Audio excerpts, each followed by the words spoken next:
Welcome everybody to our next session at Fire by Live, and we're going to be talking about women in fire. I am joined by some powerful influencers in the industry and co-founders of Women in Fire Safety. So Kate, Chloe, thank you so much for joining me here today. To start, for those of our audience who don't know you, could you just give us a little introduction into who you are? Kate, perhaps we'll start with you. So I'm Kate Blake, and I'm the Director of Business Development at FirePro UK, and also the co-founder of Women in Fire Safety. I've been in sales now since the 1980s, so a very long time, and I've worked within many different industries. I came into the fire industry through the construction industry after being a quantity surveyor on site, looking after various councils. And I now work obviously with Chloe as Women in Fire Safety as a co-founder of them, kept very busy doing my director role with FirePro and looking after fire suppression. So that's a little bit about me. Thank you, Kate. And Chloe, over to you. I just have to say, wow, what an introduction, Bex. Like, literally, thank you. I wouldn't really say I'm influential by any means. Thank you. It's very kind of you. But for those who don't know me, I'm Chloe Vickery. I am the National Fire Risk Assessment Manager for the JLA Group. I've worked in the industry now since I was 16, so coming on 17 years. That's pretty much me in a nutshell, really. I've worked for manufacturers, fire and security companies, the full shebang. I've been self-employed. And now I also work alongside my friend and colleague Kate doing the Women in Fire Safety. Thank you. And Women in Fire Safety is going to be kind of what we're going to be centering this discussion around. And as you're both co-founders, I'm interested to know what inspired you to establish this platform and how do you see it evolving in the future? Kate, perhaps do you want to start again? It came about a number of years ago. Chloe and I met each other working for a manufacturer, and always stayed very close during that time and after that time. And there were certain issues that we'd seen within industry that we would talk about, and certain areas that we thought that we might like to support people in. We never came out to be events managers, and this actually arose during the lockdown, when we would have our daily conversations by telephone, probably from our kitchens while we were cooking dinner and doing all the things that you do. And it just came about during conversation. And Chloe, you might like to pick up on that. So as Kate, rightly said, it come from a lot of conversations. Kate and I speak to each other daily, and we've both had a lot of shared experiences in the past, which is why we have such a connection. And we was thinking, how can we shine the spotlight onto other women to raise them up and give them the spotlight they deserve, rather than add more hurdles and more barriers? What can we do to help the industry that's been so kind to us over the years? And that's where the Women in Fire Safety arose, and it's purely just to help women, give them the spotlight that they deserve. And also to say to other generations that this is a really welcoming industry, can consider it as a really great career for the future. And I think we're on the right tracks to be able to do that. Definitely. I think I would definitely agree with Chloe on the thing. It's with us both being from slightly different generations. It's always disappointing for me to see that women of Chloe's age and younger are still going through the same challenges that I went back in the 1980s and 90s. And also I have friends who were in industry sort of back in the 70s and 60s. So it does follow through. We're still having the same conversations. And I think when we originally came up with this idea and we went out and Chloe went and did quite a lot of market research on this to try and find out what people wanted. And it came back with a very big thumbs up that people wanted to get more women involved, and there was open arms for the whole concept of this. And that was why we moved forward with it. Definitely. I love hearing about a kind of an organic start to initiatives like this. And obviously it's only been a couple of years, well, not a couple of years, a few years, what feels like a couple of years, a few years since, obviously the pandemic and the starting inception, I suppose, of the Fire Safety Awards, of the Women in Fire Safety Awards, sorry. So I'm interested to know what impact so far do you believe that this initiative has had? I mean, to be honest, Kate and I have been completely blown away. So when we founded Women in Fire Safety, although we've done it obviously with good intentions to shine the spotlight on people, and Kate and I believe in this so much, we wasn't sure at its very foundation how well it would be embraced by the fire safety community. And to be honest, we were completely blown away at how quickly it snowballed, and everyone wants to be involved, which is just absolutely fantastic. And to be honest, rather than ask Kate and I how, for example, what impact it's had, the best people would be to ask the people that have won awards. Yeah. You know, the ladies that have come on their own. You know, we were speaking to Teresa. She works for a fire door company, and she came on her own, and she said she was really nervous at first to come along. She said, but she was absolutely blown away by how lovely everybody was, what a great time she had, you know. And we hear the same thing from people that have won awards, how it's helped their careers, how it's given them the spotlight that they deserve, and also the confidence. Yes. To go out and be the best I was going to say that we see people standing up and being able to use their voice to sort of progress themselves in the industry, you know, from actually winning these awards. And that is one of the amazing things. I think sometimes Chloe and I, because we're so busy in the doing of this, we sometimes find it difficult to stand back and see what we've actually achieved. And it's quite often when people come up to us and say, this is absolutely amazing what you've done, it does blow us away a little bit, because we almost don't have time to think about it, because it is just me and Chloe that do these awards. We don't have a team. It is just us. We don't have a marketing team. We don't have a sales team. We don't have anyone else. It's just us. In fact, we handwrote all the name tags last year, and we will probably handwrite all the name tags this year. We do everything sort of on our own, really, with the support of the partners, who we are obviously very grateful for. But I think people forget that we don't have a team, and quite often people say, oh, can we reach out to your team? And we're like, it is us. But because we are so busy doing it, and we're so in the doing, quite often it takes a while for us to actually understand what we've achieved. And having people come in and telling us these things, and how it's improved their careers, and how it's improved their confidence, and how now they're doing public speaking, that has been something that sometimes we have to pinch ourselves to take in. Very humbling.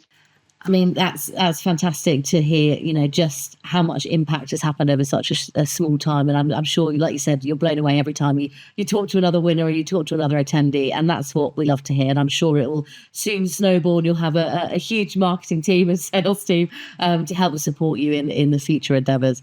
And just to move on to some of the kind of other challenges, you know, we're facing in the industry, and the kind of reason you guys first had that conversation. Obviously, you're both from different sides of the fire industry. Like you said, Chloe's from fire engineering, and Kate, you're from a more manufacturing and sales side of the background. So I'm interested to know, you know, reflecting on both of your careers, what have been some of the most significant challenges that you've faced as women in the industry? Chloe, perhaps we'll come to you first.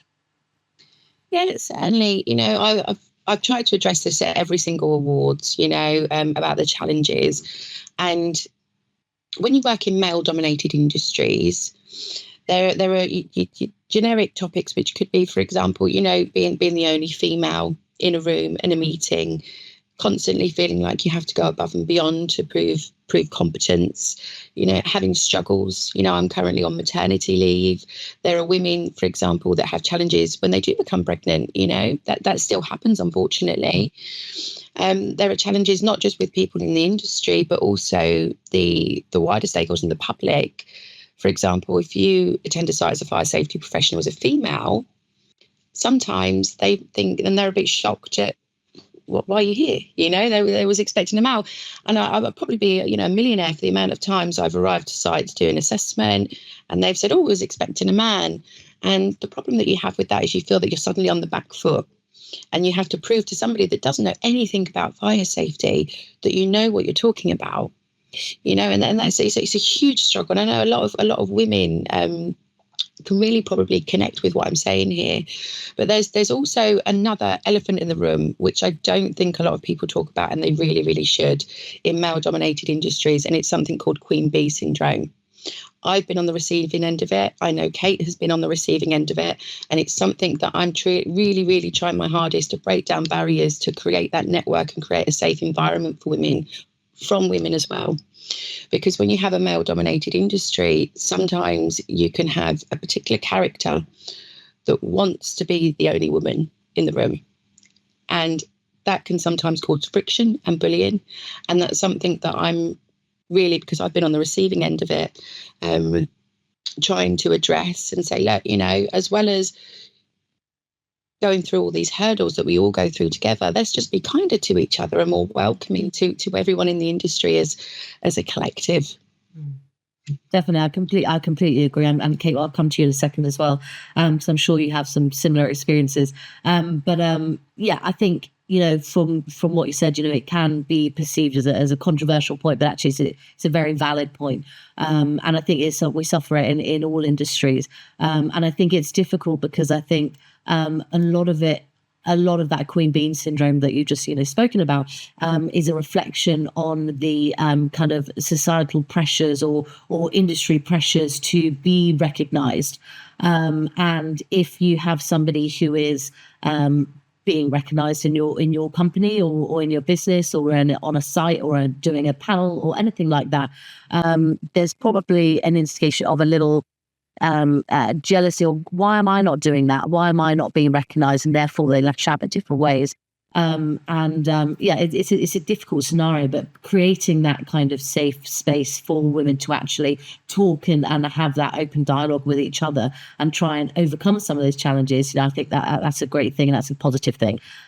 Kate, obviously I'll come to you now from your experiences.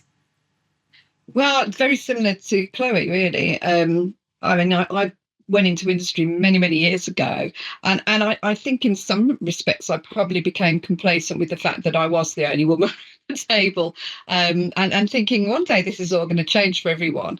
There was quite an issue I always found when I would be sitting with, and I've worked for some great teams and been the only woman in that team, in sales teams, and quite often I would come up with and quietly say an idea because I wasn't confident enough. I hadn't done public speaking at that time, so it was confidence with me, and I would often get drowned out in meetings and sales meetings. So quite often I'd come up with an idea, it would get drowned out, and then 2 minutes later the person next to me would come up with the same idea and everyone would be patting them on the back. And it was very much every meeting that I would have, there's something like this would happen. So for me it became very much an issue of learning to find my voice, to be able to talk around the table, to be able to talk on an equal level to people, and I've actually went and took lessons to sort of learn how to publicly speak because I was so nervous and concerned about this. So I would constantly put myself out of my comfort zone to be able to learn those skills.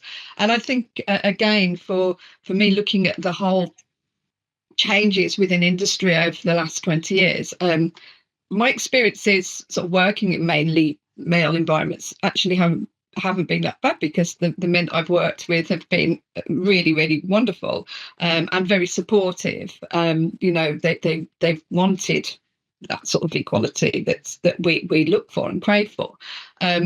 Like Chloe, I've had issues with other women, and I've not really understood those, and it's been very hurtful. And you know, I would write in reflection, I would like to be able to talk to those people and ask them why that was necessary, and almost invite those people in to be able to make it better for them and to be able to make them have better relationships with the other women around, to realise that we're not a threat to each other, that we can work together and we can lift each other.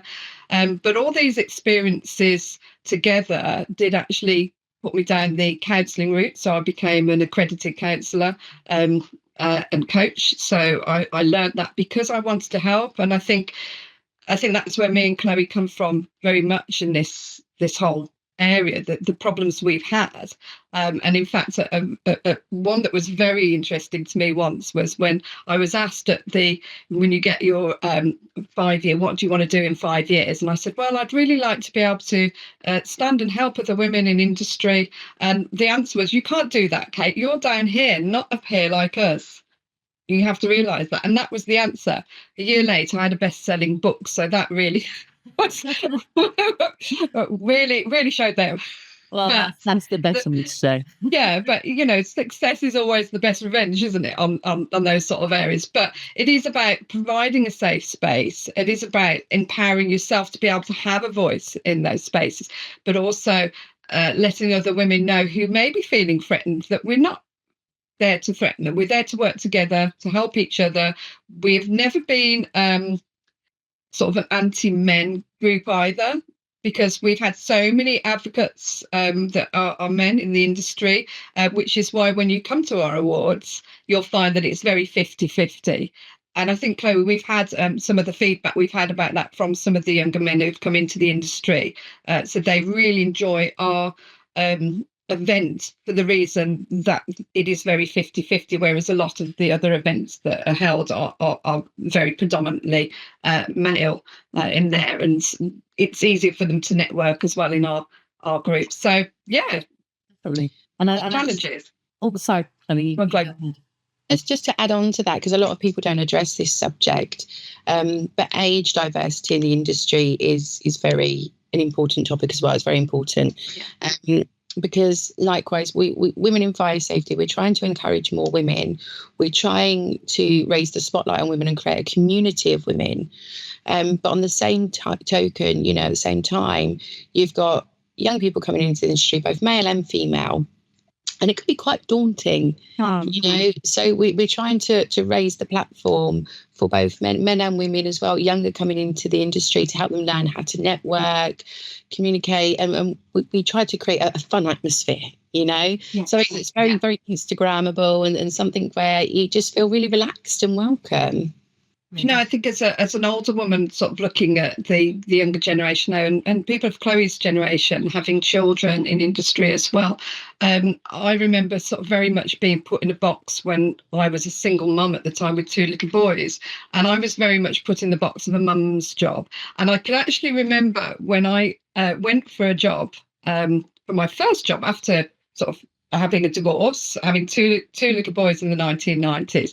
And I went for a job, and it was just a small sales job, part-time. And the guy interviewing me said, "Oh, are you one of these scrounging single mums we read about in the papers?" And that was the attitude that you'd get, because at the time, the newspapers were attacking single mums, saying that they were scrounging single mums.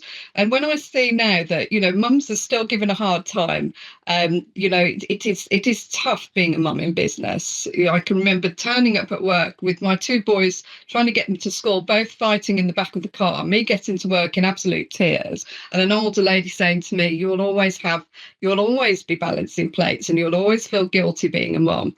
And it is a case of that. You're always trying to balance those plates, and you will always sort of feel guilty about something. And I think there was a moment when we tried to sell, you can have everything, you can have anything you want. You can't. You have to make sacrifices, and you have to sort of balance those plates. And it's tough. So I do really feel that the industry needs to recognise sort of the importance that women are bringing into the industry, the knowledge that they're bringing in, but also, we are going to have children at some point, and we do need to be supported through that. And I know Chloe is taking very short maternity leave, so you'll be back very soon, balancing those plates, won't you? That I will. I'll have 3 under 2 when I go back in June. Wow. Wait till they're all fighting in the back of the car. The car, Kate, you can't get 3 seats. No, that's true. In the minibus. Thank you for both sharing your experiences there. And to go back on a point that you said earlier, Kate, as well, it's difficult that by nature today, women and men are very different in the workplace environment, when it comes to confidence, when it comes to having a softer tone, or the ability to be able to be heard in a meeting. And even if they do get to the point where they can have a seat at the table, it's, can they be heard at that seat at the table? And I think, obviously we can take responsibility for ourselves as well. Like you said, you took yourself to public speak, but also it's a responsibility of the people that are putting that table together, making sure that there is an equal distribution of decision makers there that are all competent. They're competent. That's why they have a seat at the table, and to make sure that everybody is heard, everyone has a voice. Yes. So I love what you said there, and also promoting diversity and having a more diverse workforce is significantly better for a company anyway, whether it comes to innovation, success, as well as creating an environment, like you said, of mentors, of inspirational leaders, where the young leaders of tomorrow can come into an industry or look at considering to coming into an industry and go, oh, you know what? Yes, I want to be just like Kate. I want to be just like Chloe. They're doing fantastic things, and that's what we need. We need more people, and as a male-dominated industry, like you said as well, it's important that there are more male representatives because it is male dominated. So if we can have those, those men on our side as allies and helping promote that environment and have an equal distribution of genders, then that's fantastic. There are right ways of doing that, isn't there, partner Rebecca? There are right ways of doing it. Is that you can, some people can come across quite aggressive in their sort of hunger for the diversity, and I think there are right ways of doing it. If I've been in business since 1980s, it is slow progress, but it's what do we want it to look like is another thing as well, isn't it? In fire safety, it should always be the best person regardless of anything. But to encourage more women to the industry, shining the spotlight on others, like you just said, Bex, to say, look, previous award winners, Lindsay Seal, people will look at that and be like, for example, I want to be like Lindsay, or Lisa Hendricks, who works for, I think, Ascent, doesn't she? Yeah. And people, and have real role models, and that's one of the things we're really, really trying to achieve. And how do you think that organisations and women in fire safety as well can better support or retain female talent? Attract these young women and girls into STEM subjects in schools, in universities, in college, and into a future career in the industry. Kate, perhaps we can come back to you. Well, I was going to say Chloe would probably be better off to, because that's there. I mean, I can only say from my experience that, one of the things that we said when we first started the Women in Fire Safety is that we did want to be able to go out to schools and get people representatives to go out to schools. And I think there's a lot of groups trying to do that now. And I'd see that there are a lot of more girls going into STEM. And I know my daughter at the moment is at university, she's 19, but when she was at school, I saw a lot of her friends were going into STEM. But at the same time, they weren't actually having representatives coming to the school and talking about the options that were available. And I suppose in the fire industry, I would imagine most of the children at school and talking to my daughter would have said that, the fire industry was just firemen and a fire engine. That was how they would actually see it. So it is about, when we do the Women in Fire Safety event, we cover all the different areas of the industry, from sales to admin to the actual fire rescue services. So we cover all different areas. But Chloe, you might want to expand on that. Yeah, sure. Sorry, can you just repeat the question? It was about how we can better retain kind of female talent or attract young girls and women to the industry. Yeah, I suppose, just going along with what Kate said, I've worked in the industry since I was 16, and I'm going to be 33 this year. But circling right back to when, for example, I was in my early teens, you asked me what fire safety is, wouldn't have a clue, and most people in my position, and unfortunately, it's not something you say, oh, I want to do this. A lot of people just naturally fall into it by chance. I was 16 and just wanted a job, which is how I got into the industry. And I've just worked as hard as I can and learn as much as I can from some wonderful people. But, something I'm very passionate about is I really want to give back. And I think it's a lot of responsibility, and it should be accountability on the whole industry to say, how are we educating others on what fire safety is? Not just, for example, how to prevent fires, what is pink foam on Facebook, LinkedIn and things like this, but actually telling other people, all the different industries that are in fire safety is such an umbrella. You've got passive fire, active fire, your fire alarms and things like this, fire engineering, fire risk assessment, sales, operations, admin. It's huge for fire and rescue services, and it's purely just educating people on those career paths, different career opportunities. I'd love to know what happens to the people, for example, who work in the fire and rescue services and people that apply to work in the fire and rescue services. Not everybody can get in. So what happens to that pool of talent and the pool of people that really want to work in fire safety? Is anyone telling those people that there are different paths that you can take if you can't get into the fire and rescue services? So it's purely just educating people, creating those role models, and really raising awareness of the industry as a whole, to be honest, and getting some good press, because although there's always going to be bad press, unfortunately, there's also a lot of amazing people in fire safety that are very passionate and very talented at what they do, and those people should really have a higher platform, which is, again, going back to our key objectives, it's to create that spotlight of those fantastic role models and those fantastic women to say, look, if you want to be an engineer, you can do it. Look at these fantastic people.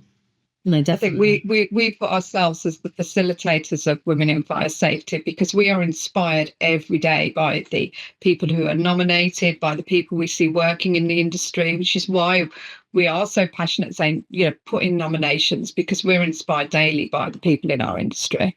And so it was never about me and Chloe. We were here to facilitate the industry and what they needed. Definitely. And I think actually, on your point about fire not being fully recognized as a career of choice, the fire industry as an entirety, we do actually have another session later at Fire by Live with Fiona Perrin, and she actually conducted an experiment going into a school and asking children, what does fire safety look to you, like what does that look like as a career? So you can find out exactly what those children thought the fire industry was. It's very true. It's about kind of opening up that spotlight and putting it on the people that are doing these amazing things, and providing those mentors and those, and like we said earlier, those people that we can aspire to be like, and we can want to be in the fire industry to be like these people. So just moving on to one of our kind of last points, on this topic, what advice would you give to young women who are considering or at the beginning of their careers, considering joining the fire and safety industry? I don't know who would like to go first. Kate, we'll come to you. Well, I think it's different, obviously, for me, because I'm in sales. So I would talk from a general sales point of view on this, really. And again, it would be find the right mentors, find the right people in the industry that can help you, and have a clear sort of vision, guess yourself a clear vision of what you would like to do and how you'd like to move forward. I think it's really important, again, and I would always push the idea of learning how to speak publicly. Because it will help you in meetings, it will help you be able to stand up and do CPDs, presentations, and all those things that you might need to do. And the sooner you can do that, the sooner you will get over that sort of barrier of fear. So I would always say to young people to start to sort of develop yourself, get a plan of development, and work with someone who's more experienced, a mentor, to try and help you get to that point. And there are so many mentors within, and people willing to be mentors within this industry. What I think Chloe and I have found out, if we need something, we reach out, someone's always there to help. And there are people who are so experienced that are willing to be mentors and want to be mentors because they see the importance of bringing new people in. So, we're always happy for people to reach out to us, and we will always put people on to people that could potentially help them. And we're all about helping people, aren't we, Chloe? I think it's really important to reflect as well is women joining the industry. It can be any age. Lucy, she joined at a more mature age than perhaps somebody that's 16, 17 joining the industry. My advice to people, just really what Kate said, but also be a good egg. Just be a good egg every day, learn as much as you can, and have a really great support network around you of good people that really want the best for you to help you and learn from. Because as much as you can get from a qualification, you also need to get the experience, and you only get that experience through mentorship and through working with others. So I think we've also learned, Chloe, that one thing that Chloe and I are super good at is networking. And this has been a massive thing for us within the industry, our ability to be able to network.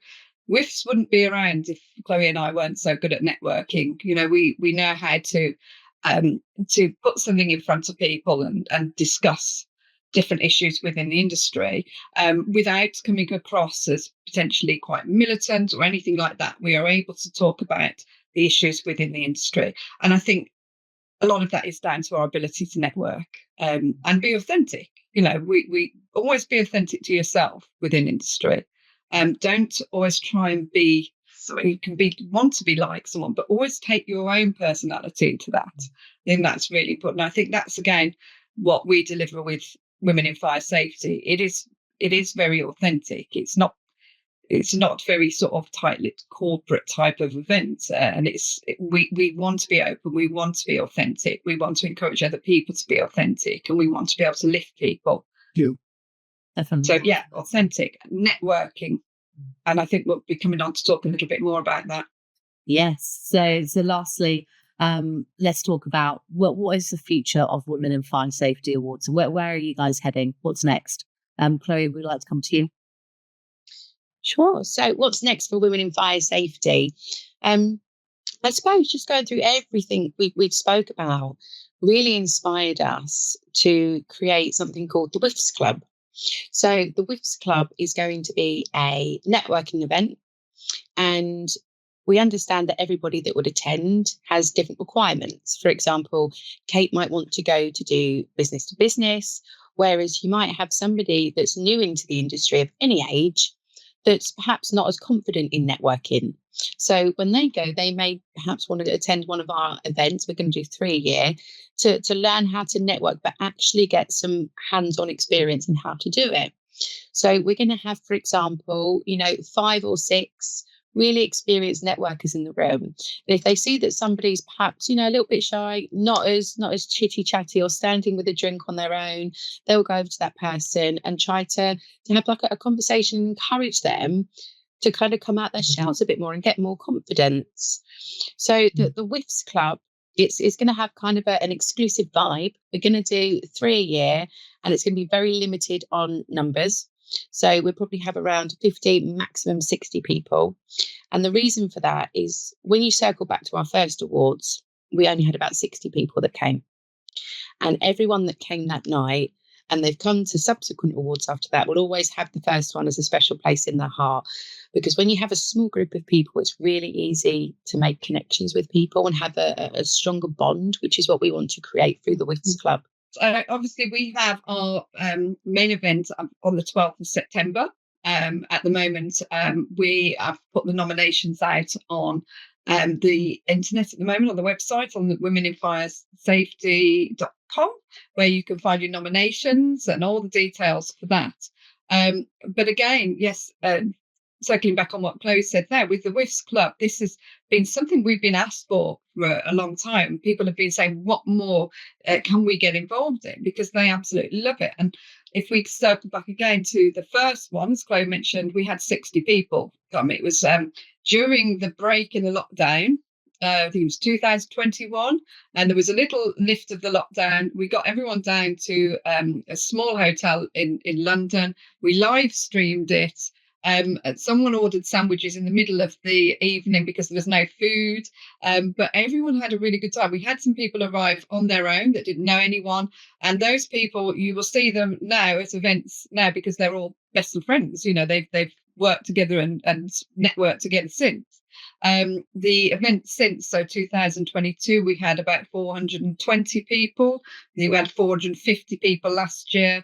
And this year, we were looking to go bigger, but we've decided to keep it as it is this year. There's a lot going on this year, and then create these other WIFS clubs. And again, as Chloe said, they're going to be quite exclusive with a sort of private members club feel to it. But we are going to be really supporting those people in the room. We want the right people in the room. We want people to do business with. We want people that can actually network with each other, that can make friends and colleagues and new connections in there. So there's so many different areas, but equally, where we've got mentors coming in that will help people, they'll be able to help people say, well, have you thought of doing this qualification? Where do you want your career to go? And how? So there's going to be that element of careers advice too.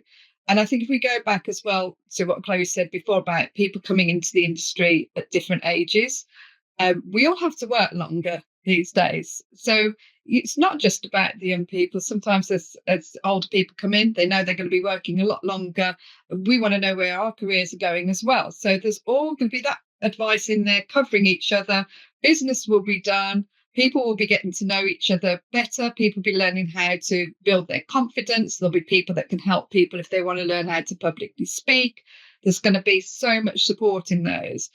We've also had interest from abroad as well. So we will be looking to take our ideas into different countries with the growth of our international award as well, which has become very popular. So there's so much to look forward to with WIFS. It's again, we're so much in the element of the doing. Sometimes we have to step back, but it is a very exciting thing. Just to add at the end of it, it's the one thing that Kate and I bring as well is work is work at the end of the day. We'll have our careers and our different career paths. We've got to have fun. And I think that's what Kate and I bring to the table as well, is work, but you can still have a laugh. Yeah. And that's why when people come to our events, everyone always goes away with a smiley face at the end of it. Oh, definitely. And that's what it's all about, isn't it?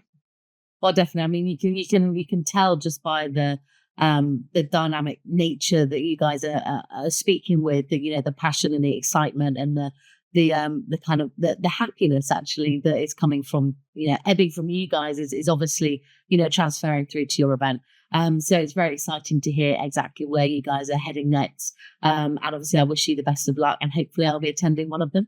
Just gotta put it in now. But no. Have you been once before? No, I haven't. No, I know. You should come. I know. I'll put it in the diary. Well, we've got some great surprises for this year, so it's going to be amazing. Yeah, I think people's doors will be a little bit dropped by what we've got planned. We've gone all out. Yeah, definitely. Well, it's very exciting, and it's lovely to end on a nice positive spin and a positive future outlook for not just the industry but for women in fire safety as well. Thank you so much for taking the time to talk with me and for telling everyone exactly what you guys do and why you do it. And hopefully together we can continue this momentum and this motivation and we won't need to be having these discussions, in the years to come. So thank you. Thank you. Thanks, folks. Thank you very much. It's been lovely.